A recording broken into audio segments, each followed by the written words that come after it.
English कैसे सीखें, how to improve English, how to learn English, how to learn English grammar. इतना कुछ search करते हैं सब कोई कि इंग्लिश इतना हार्ड भी नहीं है जैसे हम लोग सोचते हैं। सब कोई चाहता है कि इंग्लिश बोलना सीखें, लेकिन कैसे सीखें नहीं पता ना। आज हम 4 ऐसे ट्रिक के बारे में बताएंगे जिससे आप इंग्लिश आसानी से बोल सकते हैं और सीख भी सकते हैं। जी हाँ, सब कोई बोलते हैं कि इंग्लिश कैसे सीखें। तो सबसे पहले आपको ये बता देना चाहते हैं कि इंग्लिश सीखा नहीं जाता है, इंग्लिश को इम्प्रूव किया जा सकता है। क्या आप एप्पल का मतलब नहीं जानते? आप जानते हैं एप्पल का मतलब सेब होता है, या आप जानते हैं, तो आप क्यों बोलते हैं कि इंग्लिश सीखना है? इंग्लिश तो आप पहले से ही जानते हैं। इंग्लिश को इम्प्रूव करना है, इंग्लिश को सीखना नहीं है। सबसे पहला पॉइंट तो इंग्लिश को सीखना नहीं है, इंग्लिश को इम्प्रूव करना है। आप ये मत बोलिए कि हमको ग्रामर नहीं आता, हमको टेंस नहीं आता। क्या आपने हिंदी बोलने के लिए ग्रामर सीखा था? नहीं ना। तो आप इंग्लिश बोलने के लिए ग्रामर की क्या ज़रूरत? हाँ, ज़रूरत है, ग्रामर भी सीखना है, टेंस भी सीखना है, लेकिन आपको ग्रामर और टेंस में लगे नहीं रहना है। आपको ग्रामर भी सीखना है और स्पोकन भी सीखना है। स्पोकन सीखने के लिए छोटे छोटे सेंटेंस सीखना पड़ेगा। पहले ही आप लंबे लंबे सेंटेंस सीखना स्टार्ट मत कर दो। पहले आपको 1 वर्ड का सेंटेंस सीखना है। जैसे सबसे पहले वर्ड्स मीनिंग सीखना है, कम, आना, गो, जाना, ईट, खाना।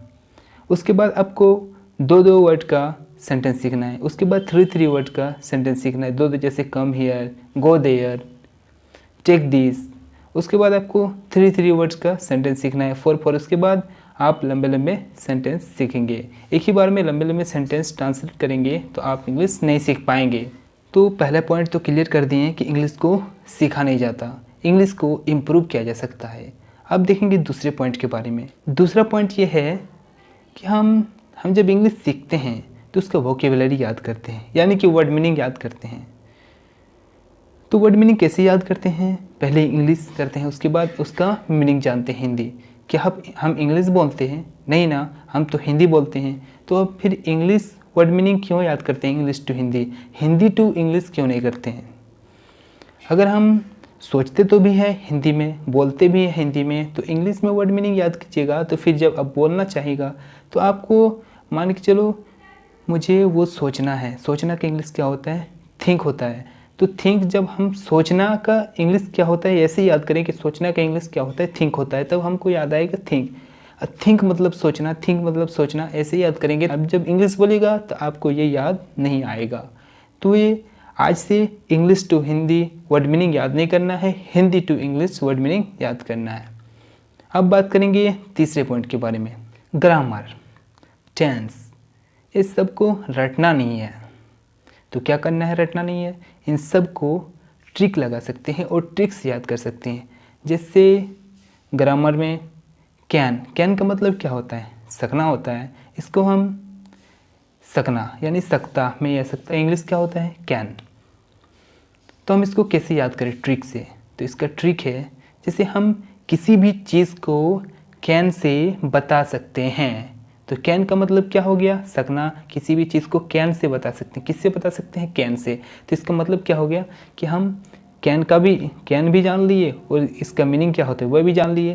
तो इसका मतलब वो नहीं होता है कि हम रटना है, हमको उसको समझना है। किसी भी चीज़ को कैन से बता सकते हैं, तो कैन का मतलब हो गया सकना।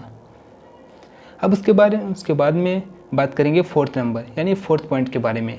जैसे हम नेमोनिक सिस्टम या टैगिंग सिस्टम के बारे में बात करेंगे।